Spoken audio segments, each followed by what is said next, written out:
I am trying to put out the second book in the Malfunction trilogy this month. So it was supposed to come out next week, but my proofreader couldn't get through it in time.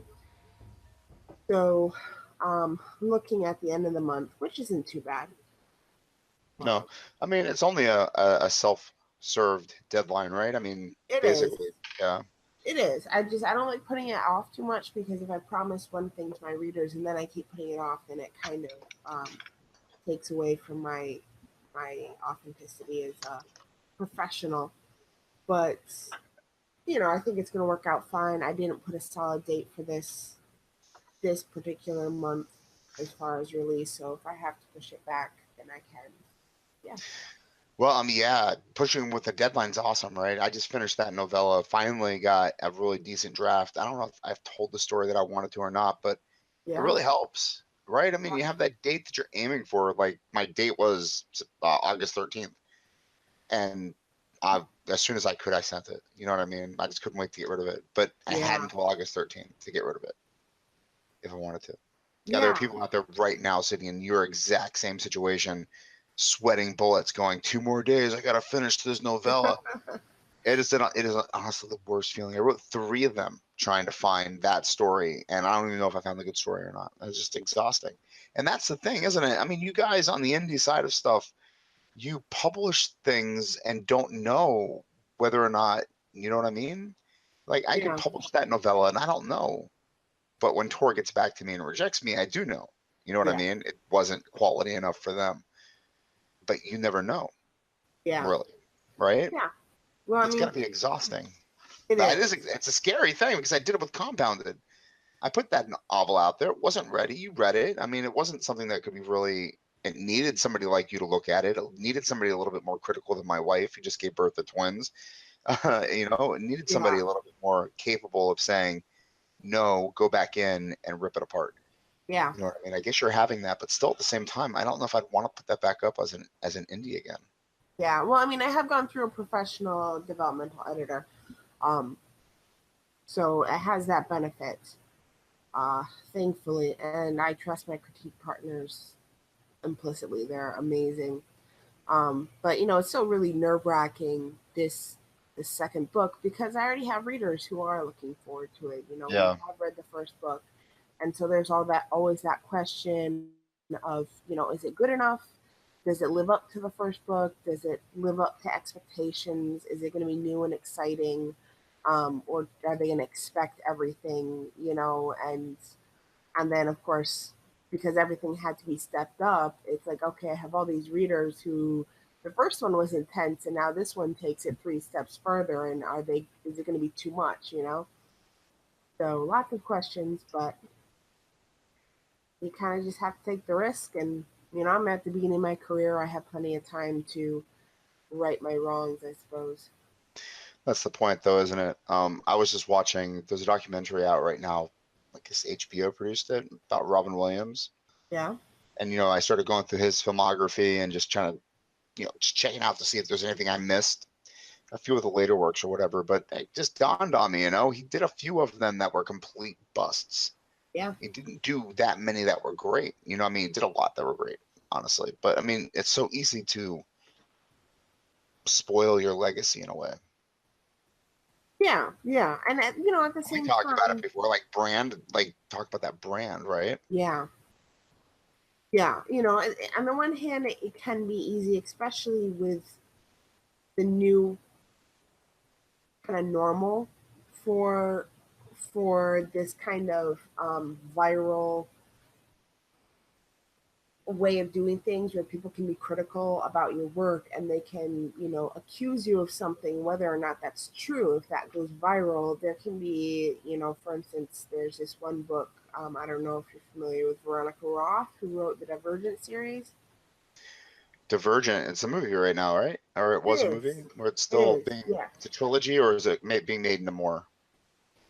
It already is a trilogy. um Hold on 1 minute, I'll be right back. Sure.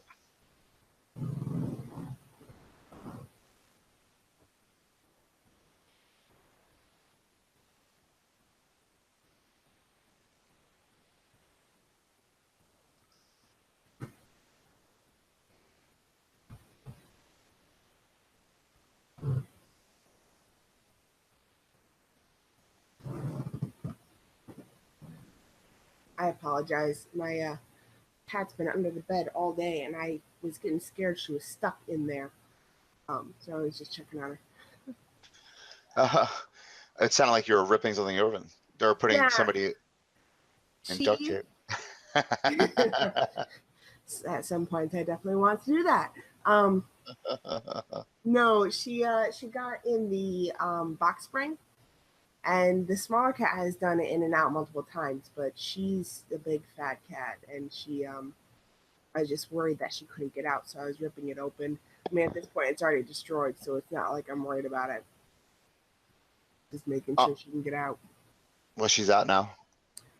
She's still in there, so apparently she wasn't stuck, but it's there if she needs to. So So, that's your situation with the publishing, and yeah, that's scary stuff. I guess you just throw it out there. You're used to it though, because you come from Wattpad, right?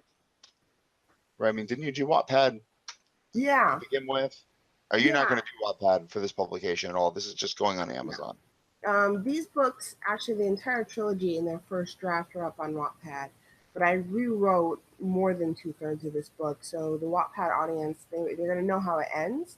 Yeah. Um, but otherwise, it's gonna be pretty much a totally new book to them. Um, so yeah, it's not gonna be anything they recognize. Um, I think like on Wattpad, I stayed a couple chapters ahead, and I tried to do that with this series as well, like write the books ahead. But it wasn't entirely successful because I didn't realize how much rewriting I was going to have to do. Um, so yeah, basically it came down to, I thought I had the book ready, and I thought it would just be a simple rewrite, but there is no such thing as a simple rewrite.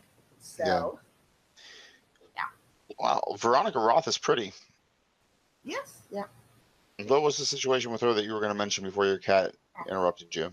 Sorry, yeah. She wrote this book called Carve the Mark. Now, from what I understand from a couple of people who read it, there's nothing fundamentally wrong with the book. However, there are some accusations of racism and that she was promoting self harm, which, like I said, I haven't read it, but according to the people who I trust, who said, they said there's nothing really in there. However, as soon as those accusations came out, whether people read it or not, they were giving it, 1-star ratings on Goodreads before they even touched it. They were, speaking out against her on social media. Um, they were refusing to buy the book. So before she was even given a fair shot on that, she was kind of just dismissed, and she's had a hard time coming back from that. Um, so I think that's kind of the biggest fear of most authors today that I have talked to. There's that fear that there's that viral negativity that just it's so easy to make a misstep, and as soon as there's an accusation, that's it. You know? Yeah, it's very true. And I guess I worried about that with that compounded novel too. Kind of Yeah, writing about the characters that I was writing about. She yeah, was pegged for making unflattering characteristics of ethnic characters, I think. I'm trying to look it up yeah. right now. Well, the basic idea, I looked up a lot of stuff on YouTube. The basic idea is that it was this alien race, but they were humanoid on another planet. It was another culture. And all of the characters, there wasn't like one race that was black and one race that was white. This was kind of mixed races and all different races across the board. However, there was accusation that her main characters were lighter skinned and the majority of the bad characters were darker skinned. So it wasn't even this like the good guys are white and the bad guys are black. It was just like it seemed like the majority of one or the other. So there was that accusation, and then there was she used the tribal um, practice of self mutilation in like regret or something like that. So she incorporated that into her writing, and that was seen as being her promoting self harm. Um, Both of those sound kind of ridiculous. But I didn't read. You didn't read the story though, right? I haven't read it. No. No, I'm not. I don't think I'm gonna read it either. But Yeah, I don't have much interest in YA books. it sounds a YA. That's why. Yeah. Supposedly this is for adults, but I guess when you come from a YA market, you can't go, hey, this is an erotic thriller. No, you just wrote kids books. My child picked it up. You know? Yeah, no, you kind of have to go under a different pen name, which there are indie authors who do that, who kind of dabble on both sides, but they usually, if it's that big of a gap, there's definitely a pen name involved. So I think we were going to talk about J.M. Barrie today. Yeah, I think that's what we agreed on. And Veronica Roth is not J.M. Barrie. I No, wonder if I'm she sure knows who she's not. J.M. Barrie is. I'm sure she does. YA I don't know. community, retellings was all the rage. I think Peter Pan has been retold more times than it probably needs to be. Again, this is another one of those examples where pop culture has influenced my digestion of literature because I only know Peter Pan, the movie Disney Yeah. version, and Hook. And what are the other incarnations? I think there was another one with a play on NBC back in the 60s or something. Well, it originally started as a play. Jan Barry was a Oh, really? playwright, and it I didn't know that. originally started as a play. It was adapted to a book called Wendy and Peter Pan. Or no, sorry, Peter Pan and Wendy. I have it the wrong way. And I have read that, and it's quite a bit darker. It's definitely not a children's book. It's a lot darker than people assume. Um, so the story has changed a lot. I think the heart of it stays really true, and that magic core of the child who never grows up, and that childhood freedom is definitely there in the book as well. However, it's portrayed in a little bit more of a Lord of the Flies way than the your modern carefree child. Oh, interesting. I wonder if Lord of the Flies could say that it was inspired by that. I never even considered that. The Lost That would be Boys. interesting. I haven't read Lord of the Flies. I do intend to Did you ever someday. see the movie? I haven't, no. It's brutal. It's really brutal. Yeah, I don't know if I'd want to watch a movie of that. I kind of have a hard time with that level of, from what I understand. Yeah, Um, there's just one scene in particular when I think of it that's just really, really bad. And coming from that kind of ilk, the chubby kid in high school, I was a jock or whatever, but still, I was always bigger than everybody. It just resonated with me. You need to watch it or read the book, yeah. whichever one you prefer. So you read this, not Yep. this, but one of these versions. I'm looking to see but what did you think of the writing? It was good. It's a classical book, so it's written in a classical style. So, it's not, as far as prose wise, it's not going to appeal to a lot of modern audiences. However, there's a lot of people who still really are in love with the book. Um, With the book itself. So there's an actual fandom still for the literary work. oh yeah, definitely, definitely. There's still a wide readership for the book. Um, there is, I think, most people who get excited by Peter Pan are people who haven't picked up the book. But as far as we're talking about stories that get retold over and over again, Beauty and the Beast gets retold over and over again, and Alice in Wonderland gets retold over and over again. And out of those, I think Peter Pan is probably the one that has the most people who are still drawn to the actual original work. So that's the issue. Let's see. I'm trying to the Peter Pan. It's called Peter Pan. I I believe was it's gonna, called Peter Pan and Wendy. Peter and Wendy. You're right. It is called Peter There and it is. Wendy. Peter Pan or the boy who wouldn't grow up, and then it says Peter and Wendy. I don't or Peter and Wendy. So I Yeah. guess there's two titles, or it could be, or I don't know. 1904 play, and then 1911 novel. Mm-hmm. Mischievous yet innocent little boy who can fly. I mean, it was what a great cartoon, right? I mean, the movie was amazing. Yeah. It Yeah. resonated culturally. Definitely. Do There's we know Peter definitely. Pan without Disney? Does he stick around? I mean, when was the Disney film produced? Let's see. Would not be able to tell you that. Man, this is actually like one of those perfect times that you write a book, though. It came out right when they're starting to put movies together, right? Yeah. I mean, think it was like made for a movie. It was. I mean, it was made for the stage, so that was the easy adaptation to film. So 1953, Disney put together his classic. Mm-hmm. So that was real quick afterward. What was that? 42 years or something like that? Yeah. That's a long time, actually. It's almost half a century. Have you seen any of the cinematic versions? I've of course seen the original cartoon version. It was a huge part of my childhood. I remember being a little girl and trying to climb up the steps, further and further up the steps of our basement, jumping off and trying to teach myself how to fly because I figured if I did it enough, eventually I would learn. Okay, so how did you get yourself to stop? Because I need to get my son to stop doing that now. He's on step 3. He's Yeah, been I doing never got it, higher so than that. it's never in front of me. I never see him on step 3 when I have him looking at him, but next thing I know, he's leaping off of step 3. And it's just like a huge bang. Dude, what are you doing? I mean, he's gonna blow an ankle. I know it. Do Well, I 3-year-olds didn't blow break my ankles? leg, so Okay. Why did you stop though? That's the I problem.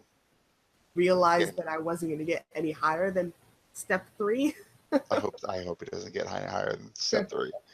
I can't believe he's leaping off of step 3. Yeah, He's a lunatic. He's a lunatic. I just hope he's not like my brother, my husband, who him and his brother took the dog up on the roof of their house and jumped into the swimming pool. Where's your brother? Where's your husband from? Originally, he's from New York, but they moved down here when he was quite young. Oh yeah, it's easier to jump off the roofs in Florida than it is up here. Yeah, yeah. You'd have to really work hard to get to the top of our place. So it's probably not gonna happen. But the roof in Florida, the house that I grew up there, I was always on the roof. It felt like always doing the gutters and getting leaves out. Yeah, Yeah, so nice that's small possible. little houses. They don't get too big. Yeah. So he's a London guy Mm-hmm. writing from England. Yeah. I mean, I think we talked. Who did we talk about last time? Was it H.G. Wells? I believe we talked about Verne last time. Verne, In so that the second. French dude, not writing at the same time. He was younger. Yeah. Or he was earlier, excuse me. Wow, I totally misspelled his name. Why didn't Google just let me have it? It was like one letter off. Nope, now it wants me to only know about Verne Troyer. Really? Jules Verne doesn't show up when you just type in Verne?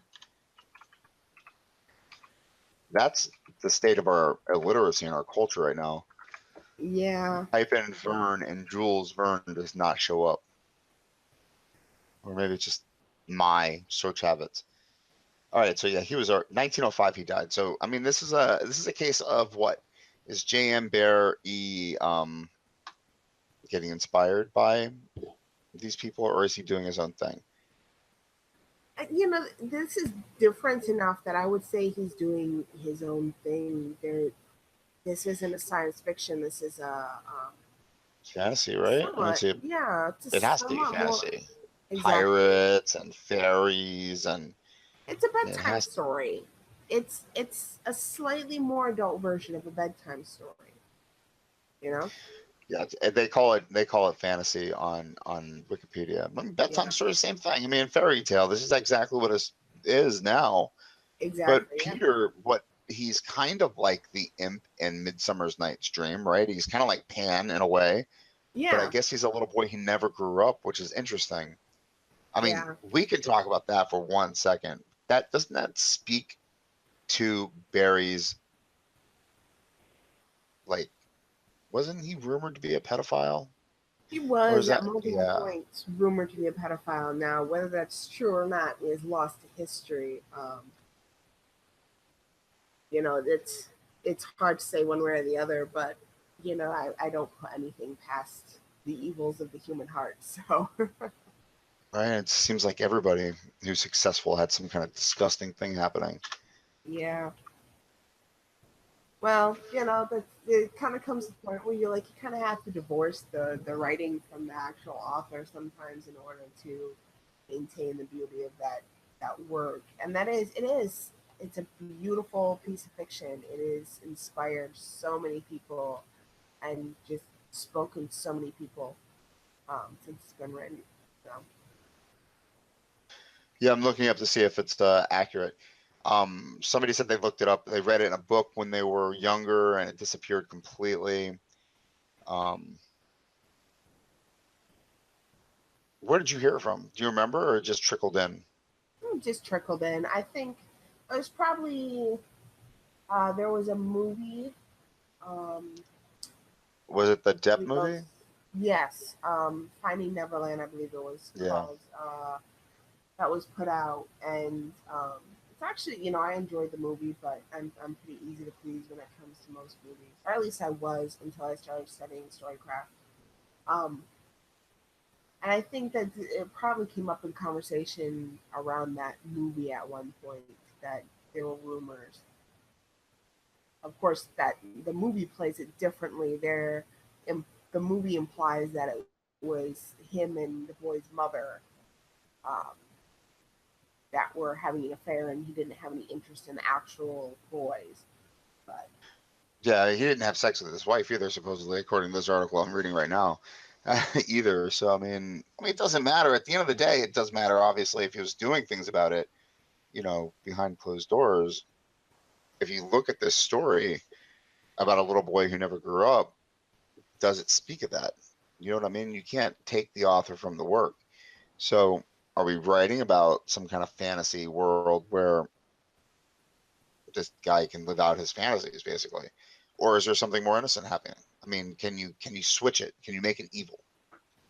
The well, pirate, I the think crocodile, the clock, the never growing up. I mean, are these symbols for this type of predilection? I feel like in the book it definitely wasn't sexualized at all. In fact, there was almost this insidious nature about the fact that he never grew up. There was innocence, yes, but that innocence played out in some very negative ways. For instance, with the Lost Boys, if one of the boys started growing up, because Peter Pan was the one who didn't grow up. According to the book, it wasn't that you were in Neverland, so you never grew up. It was that Peter Pan himself wouldn't grow up. So once the boys in the Lost Boys started growing up, Peter Pan would actually kill them. So at least it was implied. So Oh, that's there's interesting. there's Really? this, So yeah, Peter would kill the Lost Boys if they got too old. exactly, and it also implied that those games that he played with the Lost Boys sometimes went a little bit too far, and that he had no remorse for that because as an innocent little boy, didn't it wasn't that he didn't have the predilection for violence or the ability to kill people. It was a different view of innocence that had a somewhat insidious twist to it. That there were moments of like, this kid is great and sweet and cute and funny, and the next minute he was killing someone and didn't care. You know, Yeah. um, so that to me doesn't speak of what Jan Barry is accused of. Um, I think for me, reading the book and watching the things that have come from it, I feel like it speaks more to a fear of death, and a fear of responsibility more than anything else. Well, yeah. I mean, there's nothing that's creeped up through history except for this rumor, and that rumor might be from the fact that the guy was, just a gay guy. I mean, just horrible. Horrible that history treats him like this. Horrible that he was forced to marry to protect himself, because at this time in England's history, you could have been killed. I mean, you could have been sent to prison. I mean, you were forced to be, you know, injected with what's it called? Made impotent, right? It's Hmm. a horrible time to be a homosexual in the history of mankind. Um, maybe that's what it means. I mean, it doesn't matter because, as you said, I think the most important thing that you said is that the work reads as innocent. When you watch Peter Pan the cartoon, it comes off as innocence. It comes off as great fun and a really wonderful fantasy. I really like the fact that he kills the Lost Boys when they get older, though. I didn't realize they didn't get older. I didn't realize they got older. Yeah, They were yeah. stuck too. It's like I said, the book itself is very different, both in the way that they treat Peter Pan and his innocence, and also like things like the pirates and Tinkerbell, they're all a little bit more evil. And I think he's definitely taking inspiration from, Greek mythology, from the work of Shakespeare, from those kind of fairies and such that they have a dark side to them. Yeah. And that's it was, probably the work of Disney and people like them who wanted it to be a little bit more child friendly. That Captain Hook, who really is a terrifying villain, has been Yeah. tamed down to this funny guy who is terrified of a crocodile and climbs on top of his first mate to escape it. Um, or the recent Tinkerbell movies. That Tinkerbell, people love Tinkerbell, and it's like, Tinkerbell isn't this sweet little Barbie. She's, she can only feel one emotion, and most of the time that's anger or jealousy or hatred. So she was quite a dangerous little creature. The that Julia Roberts played her in Hook, Yes. and the only thing I know about that production is she was not happy that she was in it, guess, or something along those lines. Anyway, that's a movie that I loved as a kid, Hook, that turned out to be horrible later on. At 37% on Rotten Tomatoes or something crazy like that. It's like, man, that was a classic when I was a kid. I watched it so many times. That's amazing, and it's still one of my mom's favorite movies. And Right? I mean, it's so many Lucio, people's favorite, and it's supposed to be yeah, horrible. It's it's. supposed to be I mean, horrible. when you watch it, you really can't come to it with any sort of like expectation for anything more than it is. It's a fun, brightly colored. Isn't that how we handled Robin Williams movies growing up, though? We just kind of watched them. They were good. They Yeah, were like Adam Sandler movies, right? But better because Robin Williams yeah, is more pure, I guess. yeah, yeah. Bicentennial Man. I mean, I don't know what that is on Rotten Tomatoes, but it is like by and far one of my favorite movies ever made. It's really freaking good. But anyway, about Hook and that story of this growing up and leaving this thing behind that you can never get back, right? And that's what Hook's Yeah, about. I yeah. cannot find a how many books did J.M. Barrie write? I Can you want to find that say, list? I don't know. I will do what I can to find it. I have never heard of anything else. I believe he was a playwright almost exclusively Primarily. for Peter Pan. Because if you look at what, obviously his biographies have been written about him. Oh, it looks like he actually has quite a bit here, and I don't know if these are from Oh, different here they are. people or Okay, I see adaptations them of his now. plays. I Um, wasn't scrolling down far enough. So yeah, when does Peter Pan show up in this list? Far deep into it. My God. 1904 was when Peter Pan was staged, and his first work was written. It's called Better Dead. There's no Wikipedia for it in 1887. So what are we talking? Almost 27. I'm sorry, 17 years, right? yeah, yeah. And I do wonder how many of these started off as plays as well, because I do know that Peter Pan was later on in his career. Um, I am not seeing. I see an opera. okay, That's it. I see that Peter Pan was staged in 1904, and then Peter and Wendy was published in 1911. Did Peter Pan in Kensington Gardens? I guess that's a play too. yeah. Now I do know that there are more official Peter Pan books, Yeah. but those were not written by J.M. Barrie. I believe J.M. Barrie actually left the rights to his books to a children's hospital, um, and they used that to write to commission a few more books that are supposedly the official version of what happened after Peter Pan and Wendy. But I haven't read those. Oh, see. This is he wrote four altogether Okay. books in the Peter Pan universe. And I guess the first one, it's interesting because Peter and Wendy, which is the novel written in 1911. In Mm-hmm. 1906, he wrote another novel. He wrote the first novel in the Peter Pan series, and that's the Peter Pan in Kensington Gardens. And it's interesting that you wouldn't know it as the first one. And when you look up Peter Pan, Peter and Wendy show up, but Peter Pan in Kensington Gardens does not show up. as the first written work on Peter Pan, other than the play. That is interesting. Oh my God! I wonder if that's his origin story. This is the origin story to Peter Pan. Yeah. Peter is a 7-day-old infant who, like all infants, used to be part bird. Peter has complete faith in his flying abilities. So, upon hearing a discussion of his adult life, he is able to escape out the window of his London home and return to Kensington Gardens. Upon returning to the gardens, I mean, yeah, I guess this is the origin story of Peter Pan, but nobody cares. Does he repeat it in Peter and Wendy? I don't. I remember flashes of.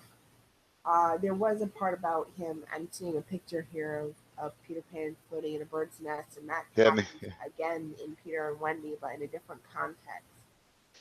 and also wasn't there there was a part where he mentions listening to his parents talking about he was going to be a doctor or a lawyer or something, and he said no Yeah. way, and he left.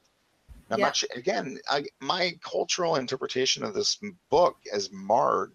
But one, being I never read it, and then two, being I saw all these movie versions of the story where the authors of the screenplays have mushed all this stuff together. So did I know this story? You know, I know him listening to his parents talk about his future, and he said, "No way," and ran away. But I thought that Tinkerbell gave him the ability to fly. Yeah. With fairy dust or whatever. Yeah. It is. It has been changed so much over the years, and it's continuing to be changed. I think most of the people now who know Peter Pan, they either know it from the Disney movie or they've read one of the countless retellings. So and it's kind of funny to me that there is, especially in the YA community, like I said, there was the retelling kick that the YA community was on, and these authors who are all writing darker versions of the fairy tales. However, if you go back to the originals actually already are dark, and they lighten them up for the children's fairy tales. Yeah, that's absolutely 100% true. I mean, some of those fairy tales are so gruesome. It's unbelievable. Cinderella and the evil stepsisters chopping off their toes to fit into the slipper. I mean, that's some gruesome, horrible stuff. There's other things like that too that aren't really coming to mind readily. But I don't know. I was thinking about how we were talking about legacy earlier. Yeah. How you could publish a work and nowadays you completely ruin the chances of doing anything with it if you don't do a great job the first time. And here's a great example of that, right? The first version of Peter Pan was a play. It's on stage. Good. It's a hit, I guess, right? Yeah. Otherwise, why write Peter Pan in Kensington Gardens? Which he then, 5 years later throws away and starts completely from scratch. Because unless Disney 42 or 47 years later decides he's going to make up the fairy dust thing, he changes the way that Peter Pan flies or why Peter Pan flies, right? Yeah. So, I guess legacy in his case, it didn't matter, just as long as he was continuing to write. And that's 3, right? Is there one more book, or is this Peter Pan and Kensington Gardens 1, then Peter and Wendy 2, and then there's 2 more after this? I'm not entirely sure. I'm seeing.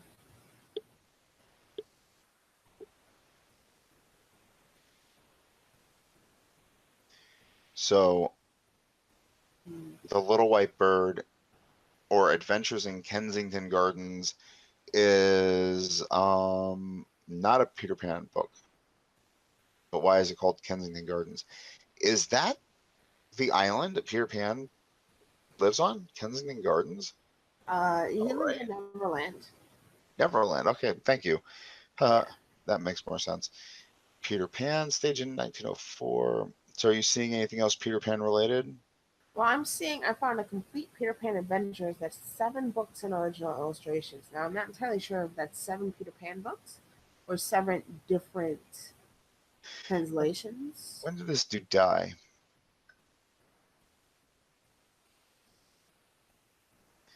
He died in 1937. And I cannot find any other work that says Peter Pan in it. So you have the Kensington Gardens, you have Peter and Wendy, you have the stage play, and then he republishes the stage play in 1928. When Wendy Grew Up, an Afterthought was published in 1957. So is that the 4 works? The play published twice, the Kensington Gardens one, and then Peter and Wendy? It's very possible that that's it.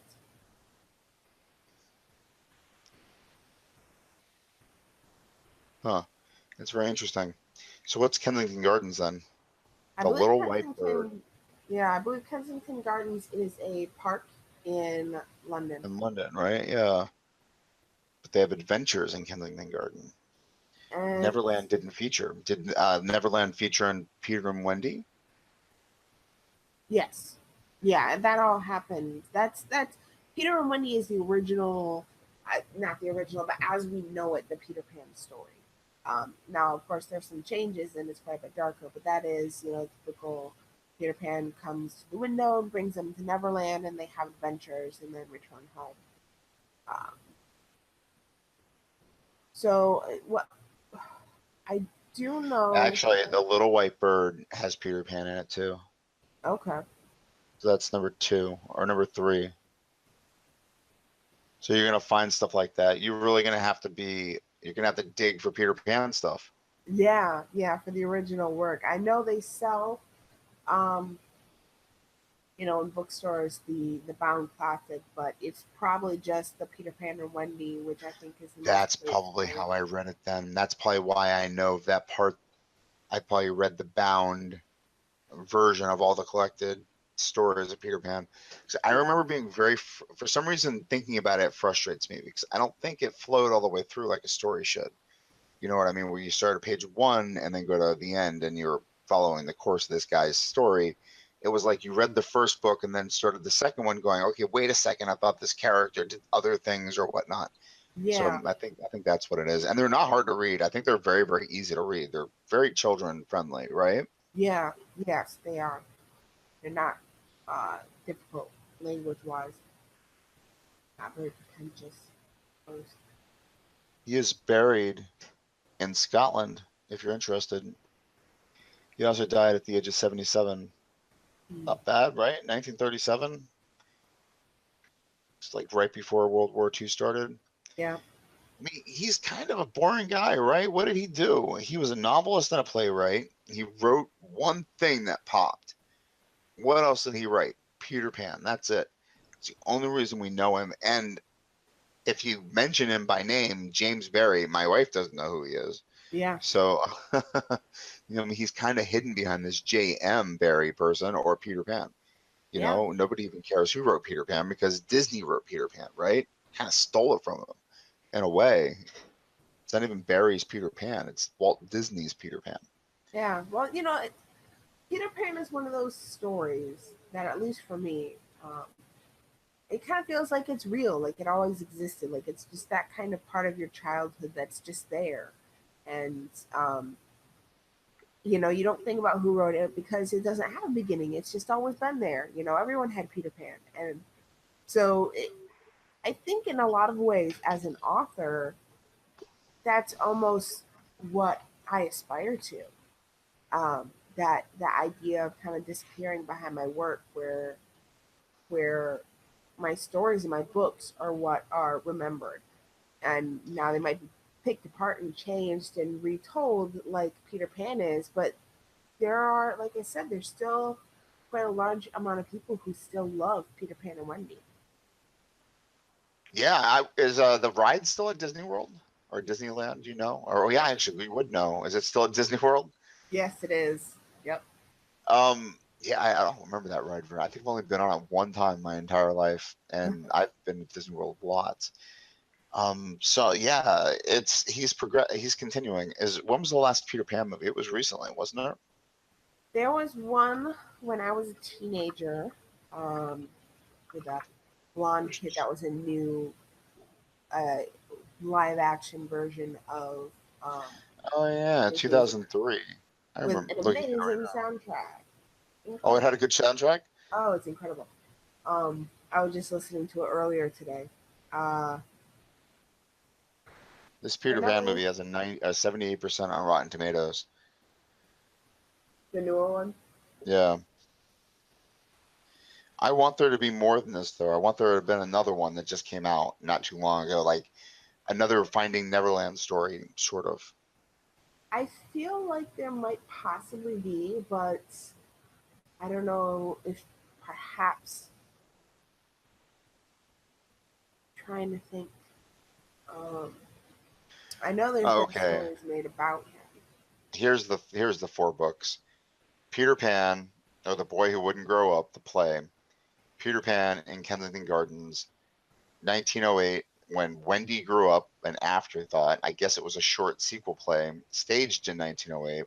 Okay. And then 1911 is Peter and Wendy. So I get there's a small section of that one story that I mentioned a moment ago, and I can't remember what I mentioned, that had Peter Pan in it. So I guess it doesn't count, though.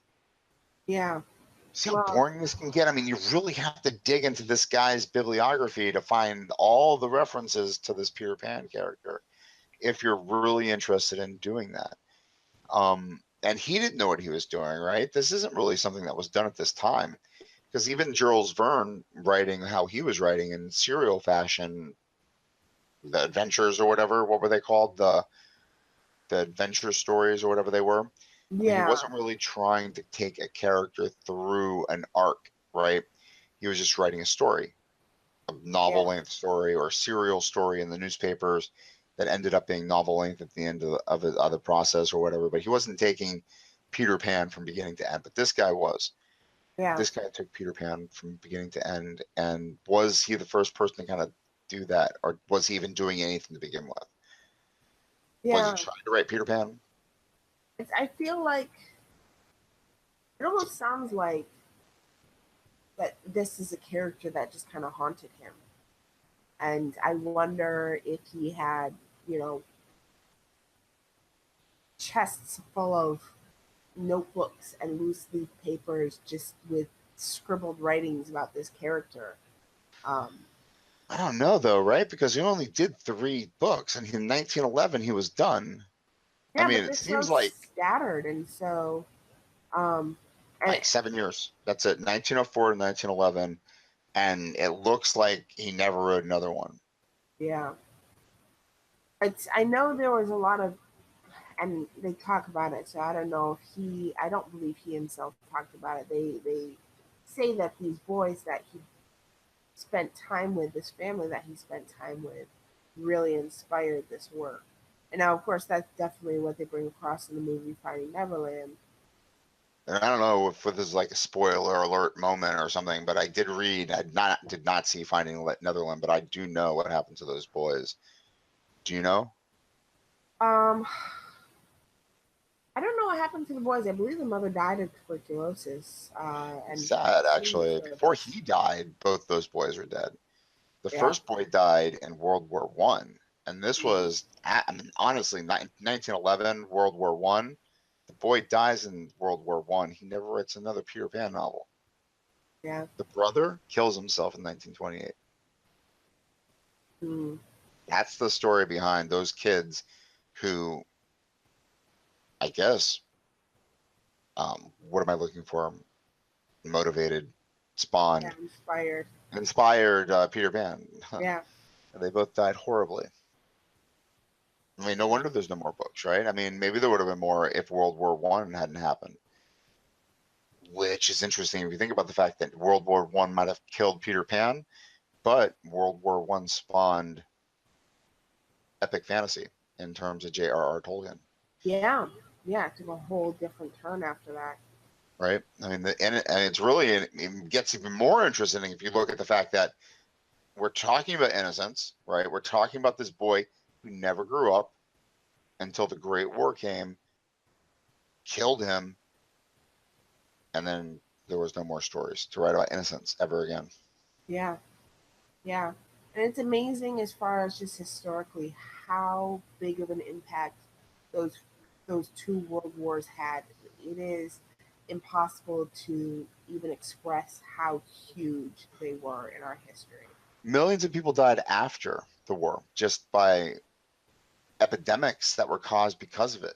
You Oh know, I yeah. mean that's how poor, that's how horrible that war. I mean, I told my grandma, she lived to 99. She died the day before her 100th birthday, but she also lived through the flu epidemic Yeah. as a baby, and that's impressive. You know, I mean, you're a baby living in horrible conditions in America, you know, coal country, and she lives, she survives. I'm like, you're a survivor. You've always been a survivor, and she almost survived to 100. It's like, honestly, the woman did not want to be 100. We kept saying, you're gonna make it to 100. You're gonna make it to the news, and she's like, no, I'm not. And she, just despite us, I think, died the day before. Wow. That's an awesome story. Sounds like a very impressive woman. She was mean. No, she wasn't mean. She was very, very sweet. But at the end, she was very, I don't know. It's weird. Death is so strange to watch because it happens, right? Yeah. I mean, it just seemed like it wrapped itself around her 5 years before and slowly strangled her until she finally went. I mean, death gave her cancer in her uterus at like 95 years old. Mm. It's like, what the hell, dude? She's got no use for that for like decades upon decades, and finally she gets cancer in it. And that's not even what killed her. I think apathy killed her at the end of the day. Yeah. I don't know. But yeah, man, Peter Pan died because of World War One, and I think that's interesting. I did not put that connection together until you mentioned that he was inspired to write these novels because of those boys. I did read that. He was very inspired by those children. Yeah. And What happened to Wendy? there's this funny sort of poetry to it, in that this character who was inspired by these boys who grew up and went to war and died these horrible deaths. Um, is This character is still alive in culture today. He's still this innocent Oh my God, that's child really in culture beautiful. today. Yeah, man, that's really awesome. You're right. He made these kids, these people who died horribly, live forever, didn't he? Yeah. I mean, I guess you could put no other words behind the shadows they made on his life. That's pretty poetic too. I mean, ultimately, I didn't expect this to turn so dramatic. I mean, World War One reared its head in the middle of this podcast, and showed the devastating effects that it had on this particular author's life. I Yeah. mean, you look at his career though, going forward. I have carved the mark on my. Mhm. I don't know why I've carved the mark up. Um, what happened after? What did he do? I know there's work there. Let's Yeah. see. So yeah, he kept writing. Oh no, he was done. 1911, Peter and Wendy, and then he did write from 1914 until he died. I guess he was already famous then, right? Yeah. Yeah. I mean, that single work alone was quite impactful. Like, if you look at the innovation that it brought um, to the stage, they're incredible. He had a dog, he had children flying around, he had pirate ships and all these things. It's quite a lot to bring onto the stage. So I feel like that would be quite the spectacle. That would definitely leave an impact, even apart from the story. And the story itself is amazing.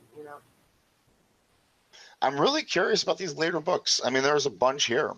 Yeah. I mean, between 1911 and his death, he did write a bunch of stuff. Um, Obviously, the kid didn't die until the middle of the war, but it didn't really stop this guy from continuing to work. Yeah. I don't know. 1928, when the other brother committed suicide, he only got, in a decade, he only published 6 works. Is that Yeah. significant? I don't know. You look for hints, right? I mean, we have possibly a closeted homosexual who's been rumored to be a pedophile, but we're not sure, right? Who stops writing this great classic. I mean, it was a hit, right? I mean, Yeah. it was a giant freaking hit in 1904 on this stage. Yeah. I would imagine, anyway, right? Yeah. And it is. It's it's interesting to see. There are so many hints, and I can definitely see why people would suggest that he was possibly a pedophile. Like the the young boys in his plays were traditionally played by women, very pretty. Um, Oh, I and didn't know I'm that. just looking. Peter Pan, yeah, Peter Pan is traditionally played by a woman. Part of that is because, Oh uh, yeah, Peter Pan's always like traditionally played by a yeah, woman, and except for it's Robin Williams, which is the hairiest man ever born. So that's another interesting. well, the most recent one he was played by a boy, um, the live action one, and that was quite different. I believe even um, Wasn't there a play version just televised of Peter Pan not too long ago too? very possible. Um, I wouldn't doubt that it's still regularly on stage. Uh, yeah. But that's one of the plays I'm looking at here. It says his final play was The Boy David, which dramatized the biblical story of King Saul and the young David. Like the role of Peter Pan, that of David was played by a woman, Elizabeth Bergner. Pan in 2015. Okay. Do you remember? Is that a movie that rings a bell? Oh yeah. It Hugh was. Jackman's in it. Levi Miller's in it. I believe that one was quite controversial as well. That was Garrett Hedlund played Hook, and there was a young boy who I haven't seen again who played Peter Pan. And it was quite controversial because Tiger Lily was played by a white woman. I hate when they do that. Well, I think Peter Pan has always been controversial when it came to that. I mean, that song, "What Makes the Red Man Red." Well, it's People very true. don't. I mean, we are reading an author living in a time where if you were a white male, you had certain attitudes towards women and anybody of color, right? Yeah, yeah. Talking about a marginalized group that is beyond marginalized, like we're talking about, he's in London. In the way. Yeah, Native Native Americans anyway, just Americans. in the way. Get out of the way. Go to your reservation Not or even in something. his way. He's in London. He probably had never experienced anything from these people outside of, you know, books, dime store books, what do they call them, penny dreadfuls that had like filtered down through multiple. But yeah, we're talking about colonialism though, and that was rampant in England. I mean, they had what did the Queen, what did Queen Victoria say, or was it Queen Elizabeth? She said that the sun never sets on the British Empire, right? I mean, there was always some place in the British Empire the sun was shining on, and that's true if you look at a map from a certain time in history. They owned everything. I mean, there was a British flag was everywhere. So Yeah, I mean, as far as marginalizing a people, the English were so good at it, so good yeah. at it. And that's I forgot about Tiger Lily actually. yeah. Um what is it? Hardcore History, a podcast. It's one of my favorite podcasts. Yeah, mine too. Dan Carlin is Amazing. amazing. Freaking love Yeah. that guy. He stopped doing his other podcasts. He did one on current events and political theory that was really good. Yeah, yeah. I see that He as stopped well. doing it. There's Um, no point to it now. There's just no sense being made at all in Washington. yeah. Well, I mean, there's a lot of other voices in that sphere too, and his Hardcore History podcast is really a standout. Yeah, But totally agree. he did a very interesting, I believe it was a standalone podcast on the Spanish American War, um, talking about that very spirit of colonialism and the debate going on in America as they kind of got to the point where they'd come into their own as kind of an empire of their own and what they were going to do with that because they were contending against these superpowers in England, in Europe, who they were just taking over the world. They were taking big bites out of it. And on the one hand, there were the people in America who were like, "Look, we got away from them. We stand on freedom. We stand on the fact that we came out from under this empire. We built something of our own. Why would we go and do this to other people?" And then there were other voices that were saying, if we don't do this, we're relegating ourselves to obscurity. You know, we're never going to be the empire that they are. It's interesting that we bring up Native Americans or marginalized people, because there is a marginalized person in this book. And as a child, when you read it, did you notice anything in particular about how he was writing about the marginalized character? Not really, but I think, at that age, definitely when I read it, um, I was newly back to the States. I want to say I read it in my early 20s, which at this point is a distant memory. Um, A distant memory? Come on now, you're not that old. I don't think you are, unless I can't tell. no, um, no, I'm yeah, not that old. But yeah, I just come back to the States, and where I grew up in Papua New Guinea, a small island country, like, sure, there's racism, and yes, it kind of impacted my life, probably more actually than the normal American, that I was white, but it didn't have the same implications that it has here in the States. Um, there was definitely a very different mentality around it. Whereas, here in the States, there's so much racial tension, and those things didn't impact my life as much when I was overseas. So it wasn't the first thing that I thought about when I read a book. I read a lot of books in the Civil War, so there was that impact. But my concept of racism, therefore, was inspired by those books, not by my daily experience. So, it's highly possible that there was more in Peter and Wendy than I am remembering, and I'd have to read it again. Um, but I can't remember a very strong implication. Definitely not on the same level as Jules Verne. I just finished his book. Like, Which one did you read? Around the World in 80 Days. I Oh believe my I was in god. the middle of it when I was talking with you last. I've been reading very slow because of my editing process. But Oh well, I can't even finish a book still. It's unbelievable. I still can't find a good book to get into. I don't want to finish it. And I'm kind of bored with it, but Helter Skelter is still holding my attention. I haven't finished it either. Oh yeah, man, I'm just exhausted. Honestly, finishing that novella just about murdered me, and now I just can't do anything. I'm trying to finish a short story. It's turning out to be a big ass process. I forgot how to writing write. I takes have no away. clue how to write anymore. What's that? The writing takes away from everything. Yeah, it's true. I don't know if it was you or somebody else, but they said when they're editing work, they just can't read. Was it you? I Yeah, don't know. I just very can't read possibly. anymore. I can't Like, read. I do my best to. I really do. But um, yeah, it eats up a lot of time, and yeah, it just dominates And everything. nonfiction is like the best. I love nonfiction because Yeah, I don't have to worry about it. I read fiction. I'm wondering, are they doing what they need to do? Can I do this? Is this what I'm doing? What am I doing wrong that it's not like this? This is driving me crazy. Why did they do that? I just can't relax enough to enjoy it. But nonfiction is like, oh, this dude lived their life. Now they're telling me their story or they're telling me this fact, and I've got to learn it, and there's nothing I can say about it. It just works yeah, out so much better for me. yeah. Um, what about homosexuality? Does that show up in this story at all? In Peter and Wendy. Peter, Wendy, Peter Pan in general, No, and the retelling, like I the said, there Lost really Boys together. I mean, isn't there heterosexual love in this thing? Isn't there like a romance between a man and a woman? not that I remember. There's implications with Peter and Wendy, of course, that he was um kind of in awe of her.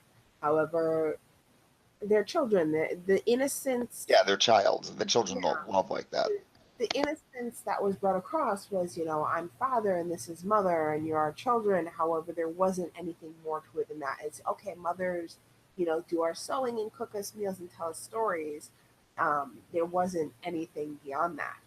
Um, at least not that I remember as standing out, and definitely nothing that I've heard of from other people pointed out as being kind of cringe worthy. So, the innocence, and I really think that this is one of the standout things about Peter Pan, the innocence that that's very depicted is very different from most people's concept of an innocent child.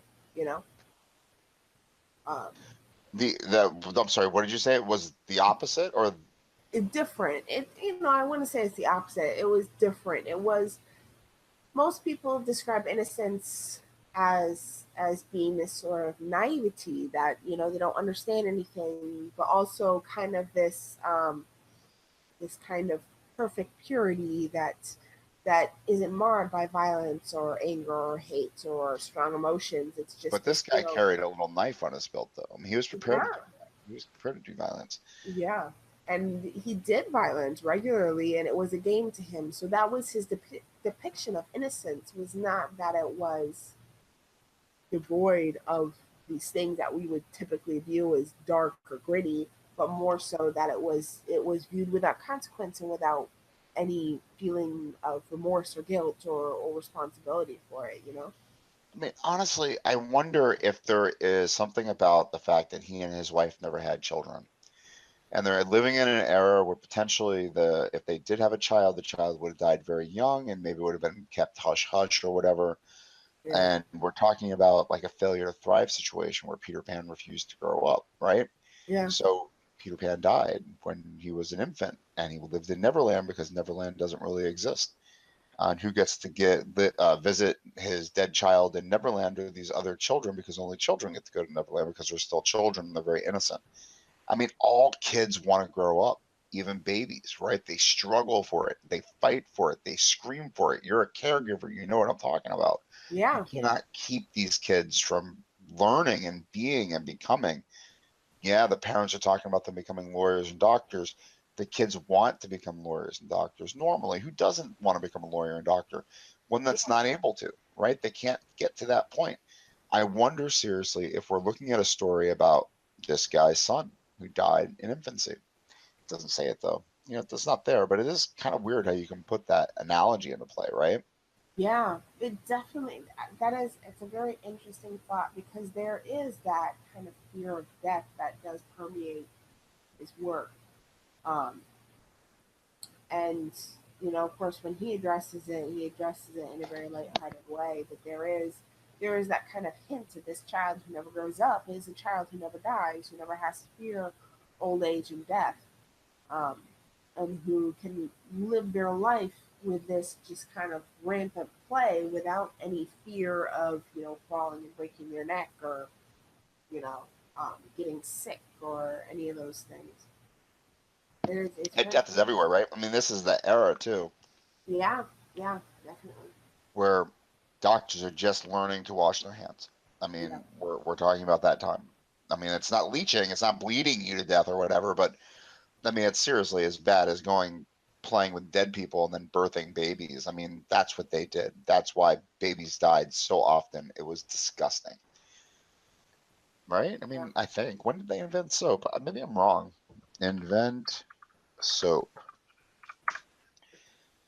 Soap was invented in 2800 BC.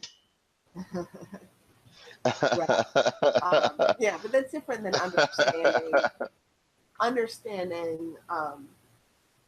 the the needs of actual air and Using hot. the soap for cleanliness, yeah, they probably used it for like sacrifice or something. Well, it They depends on probably, the culture. Um, if you look at Jewish culture, like they probably didn't understand why, but the laws that they received from God were actually quite useful for that. If you look at Egypt, not so much. It was like that dog bit you, so get its blood and mix it with some dirt and yeah, pour it on there, and that'll fix it.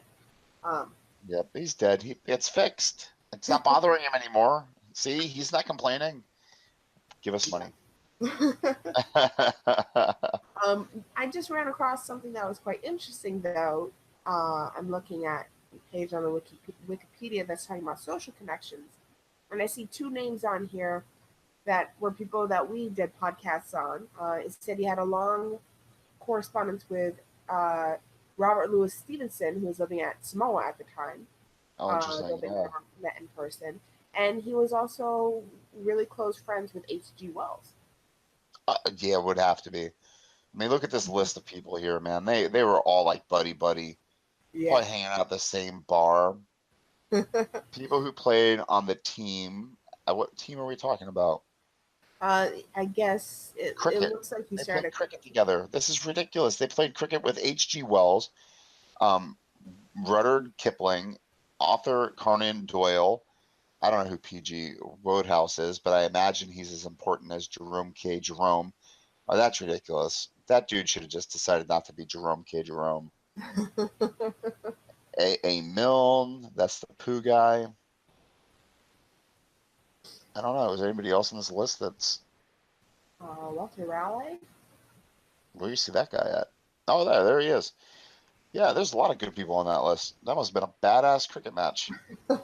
I find it interesting though. It definitely kind of shows the social circles of the time because all these people are very well known, and they're all friends, and um, it does show. And while there still is a lot of social stratification, it does show how extremely different our world is now, where people can come from the lowest of the low and become quite famous, and become quite well to do. Whereas back then, you were born into this and you were all friends and you were all buddies and you went to the same school and you were in the same, fraternities and whatnot. And of course, they're all friends because, of course, they're going to be famous. They're all together. So Yeah, it I'm is really surprised about interesting. Sir Arthur Conan Doyle. I thought he was already dead by this time. 1930. I mean, yeah, we're talking about contemporaries. Every Uh, single one of them. That's completely incredible. I it's mean, the puzzle is what? I mean, when you look at this whole thing, this Mirage podcast that we've been doing for almost a year, right? I mean, we've been doing this a long time. yeah. I don't even know how many episodes we've done together. You've been my mainstay in terms of, you know, I think at least 9, right? I'm not quite sure. Maybe even more than that. But I mean, every Yeah. person that we do has like a connection to this literary movement that we're dealing with now. I mean, if you look at this list, Sir Arthur Conan Doyle is probably the only one that I recognize as a serial writer. Yeah. H.G. Wells writes novels. Rudyard Kipling writes novels. Obviously, James Barrie wrote a few novels, but a lot of other stuff that isn't novels. It looks like he wrote a lot of essays and whatnot. What Well, about this the other is guys?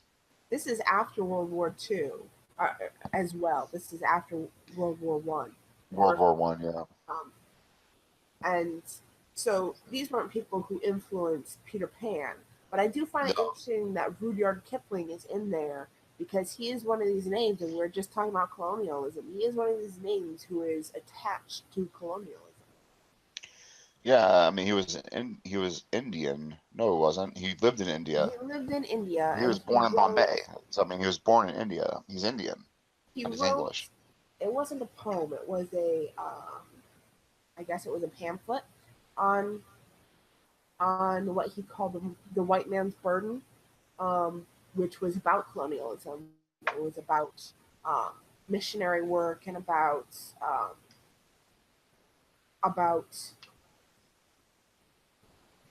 colonialism basically. So Yeah. it's very interesting. I've heard multiple different viewpoints on that. Most people say he was this horrible person, a colonialist. Um, Now you also have to understand how the English people were viewing the Indians at this time period, and when they came in, like talk about social stratification. You had the untouchables there, and they also had women who were thrown on the Still, food right? And pyres. it's so You know, fascinating. I watched a TED talk on shit on outhouses, yeah, on waste. And there's a thing in that country where if you dig the hole, I mean, I'm this might be wrong, but I mean it's along these lines. You dig the hole that somebody will shit in, eventually it ruins your family's reputation for generations, or yeah, something along those lines. I mean, you become basically an untouchable. I mean, that's what the untouchables' jobs were there to do, the things that you were not allowed to yeah. do because they made you unholy or whatever. I mean, Yeah, yeah, well, that's still in that area of the world, and we can still blame there. some of Yeah, this it's still there. on colonialism, but there's not I just mean, this that's their social culture stratification. from back when, right? I mean, that's how Some they. of That's it is, yeah, some of it is, some of it's colonialism, some of it's just you know um, a place and time they were in. If you look at kind of some of the worst disasters as far as people being slaughtered. we're talking about people who are right in the way of some of the Muslim violence, some of the Mongolian violence. They're all in the crux of that. So they came from quite quite a long history of a lot of violence and a lot of um, yeah. So Would there's you want to? Would you want to do another podcast on? Would you want to do a podcast on Rudyard Kipling? Rudy Kipling. Rudyard. I think How do that you would be say his name? interesting. Yeah, because I mean Jungle Book was a shaping influence in my life. In fact, for a long time, my nickname was Mowgli Uh-huh. because of how I looked as a little girl. But um, also, the Man Who Would Be King is probably one of my favorite movies with Sean Connery. I didn't read the yeah, book, but I mean, it's one of my favorite. Gunga Din. I mean, you can't say the name. It's historical, right? yeah, I love. He's also been awarded the Nobel Prize in Literature, yeah. which I mean, honestly, the Jungle Book's fantasy, right? Has to be. There's a boy living with It would be wolves. defined as an animal fantasy because the animals talk, but it's quite accurate as far as India's and Well, this yeah, is he children's wrote quite book. a few like that. This Yeah. says genre is children's book, which was weird because that's not really a genre. It's like a section of the library. Yeah. Well, I mean, back then it would probably be considered a genre because fantasy would be considered a children's book. There's little kids learn about fantasy and grown-ups read biographies and yeah. Do you want to book that now? The Rudyard Kipling? Yeah, what Okay, works for cool. you? We could do September. Okay. Same Saturday night is probably awesome. Let's maybe do. I have the first open. That's like right around the corner though, but this is gonna take me a little while to publish these. Okay. I'm starting to stock up on Mirages finally, which is good. Yes, that is good. I was running out of them. I was like, oh my God, what am I gonna do? Okay. So we can do the first if you want. I already booked an eighth. I'm hoping to get a couple of more Saturdays. So I mean, it's probably better to get one of those if you want it. Yeah, Did I anything can I say do just pretty make much. sense? Or did I zone out and fall asleep in the middle of it? Uh, oh, talking me puts you to sleep, huh? Um, I think yeah, pretty much any Saturday works for me. I don't think there's anything in there that's really important. So yeah, if you want to just kind of keep in touch and whatever works for you best, like we can go for the first, we can go for pretty much anything. So if you Okay, have well, I really someone else, appreciate that actually, because I do have one person out that's I'm waiting to get back from. So okay, yeah, maybe I'll let you know which I think I'm looking at the 29th. If you want to do it on the 29th, that'd probably be the best day. okay. Just because I mean, I'm gonna have. I think don't I even have one with you? I haven't published yet, or no? I think Did last you time we did one was keep H.G. the verse? Wells. I think I put Mm-mm. up Burns. I did put up Burns. Yeah. So we're good then. This one's the only one I have in the can that I haven't published. I don't want to wait until the 29th. Let's do the 15th. Okay. All right. And it's gonna be we just talked about the guy. It's Rick Kipling. Okay, Rudyard Kipling. Kipling. All right, cool. All right. Is there anything that we haven't mentioned about Barry that you would like to mention I don't think that so. you picked up I think we pretty much research? covered it. Yeah. I don't think he's a pedophile. I think history is being mean to the guy, unfortunately. Yeah. Um, but I mean, obviously he's made an impact. I mean, we just had a movie come out not too long ago based on his legacy or his work. So I Yeah. don't know. Interesting. Does that happen? I mean, it does, I guess. And is it only Yeah. I mean, I asked this question to another one of my Mirage guests when we were talking about Mary Shelley. Does Frankenstein live still without the other incarnations of it? It was put on the stage as well. Does Peter Pan live if it wasn't on the stage, where people can go and just allow it to wash over them? If it's just a book, does it continue just to be what it is today? You know what I mean? Without Disney Yeah. or Robin Williams. I mean, these are things that added to what Barry made to create something else. I mean, we're almost, if you look at Peter Pan just in a microcosm, it's kind of like Beowulf, isn't it?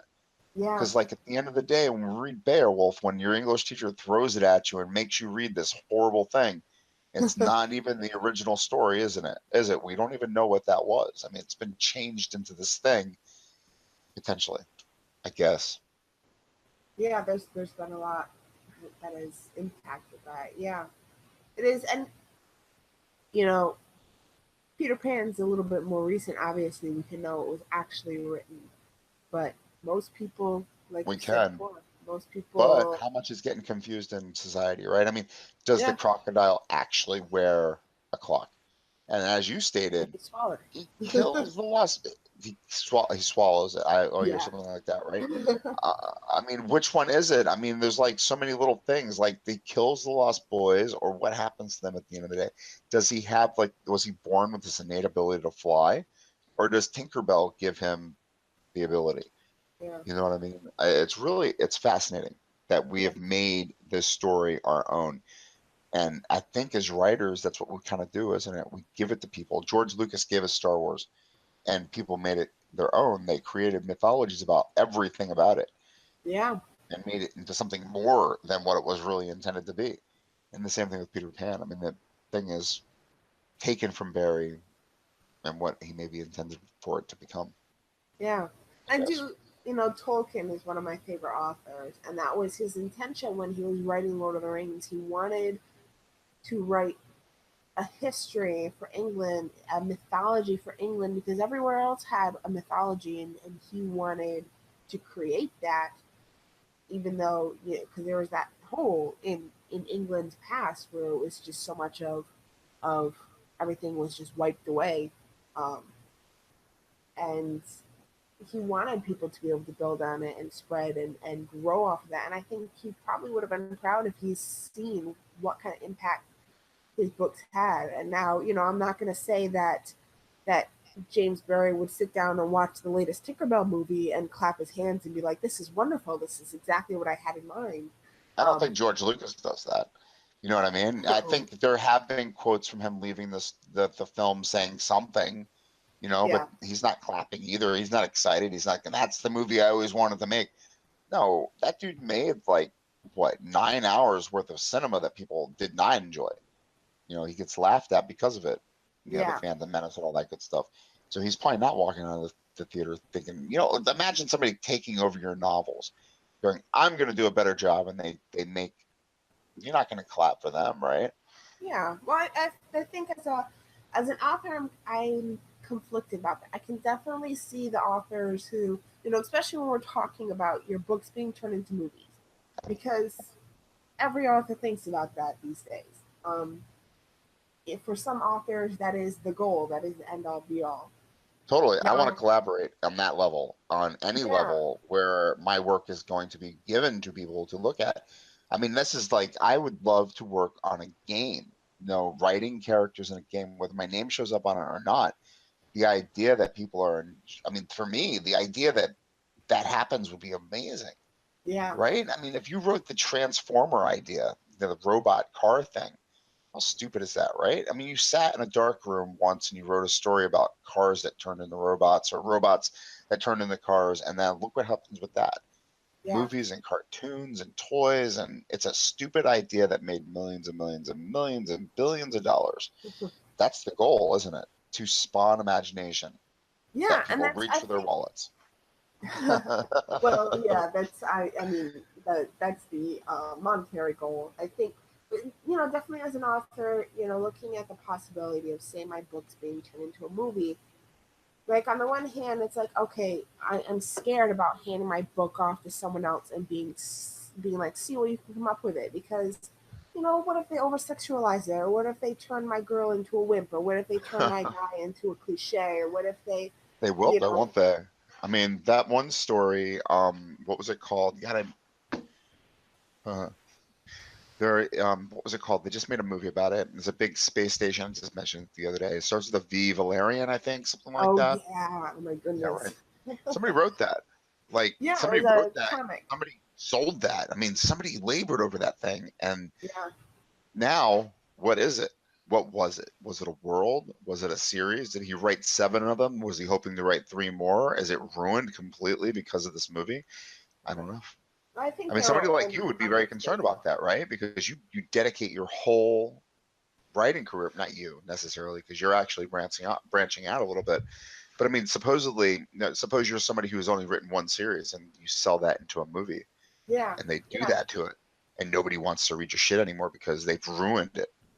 And there's definitely that fear, you know, Yeah. especially when you put your name on it and you're like, okay, this movie or this game or this whatever is based off of this person's writing, and I don't want to be judged based on someone else's opinion of my writing.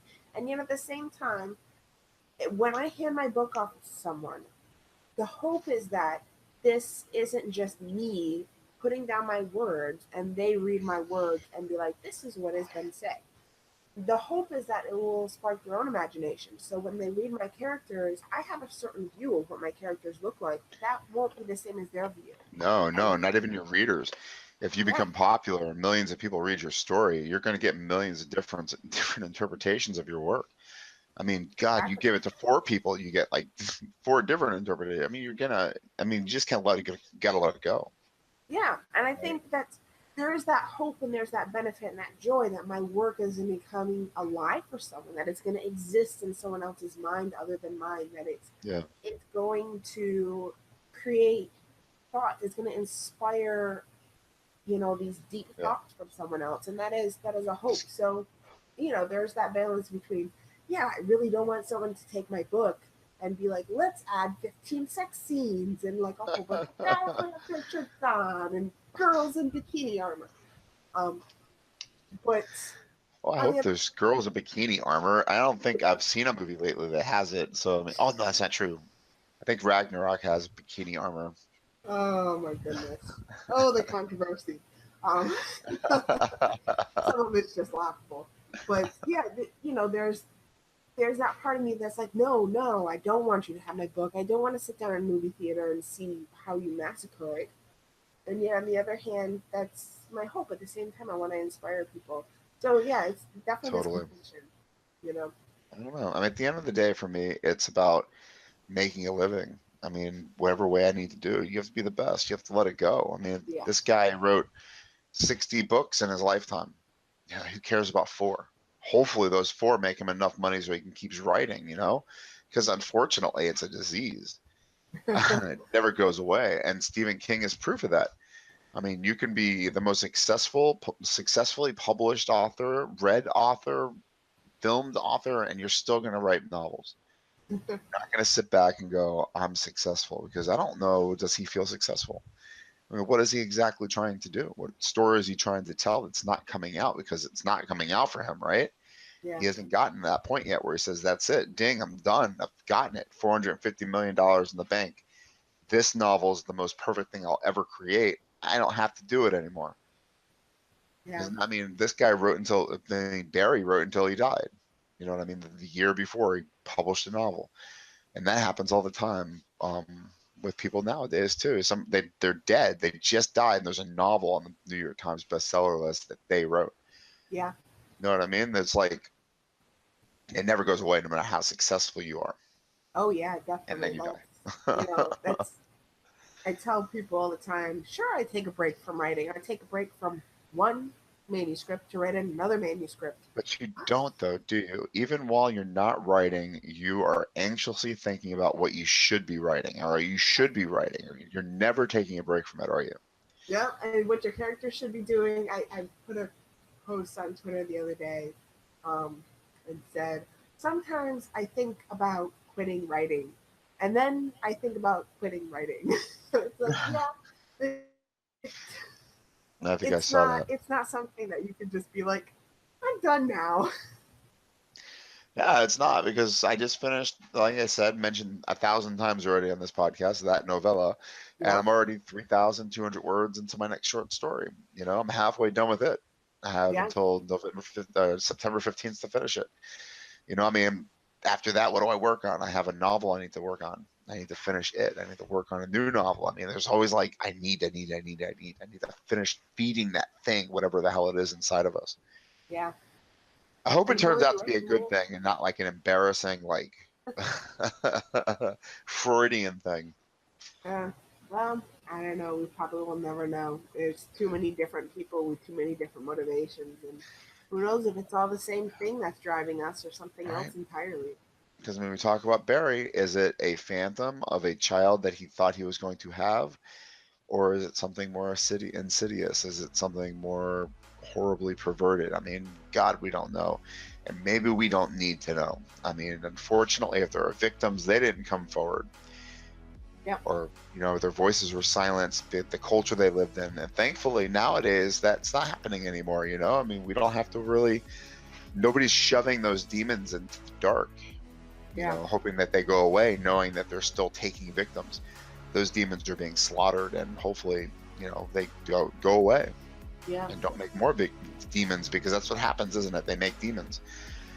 Yeah. You have this person's making other bad people, I guess. That's what I hear anyway.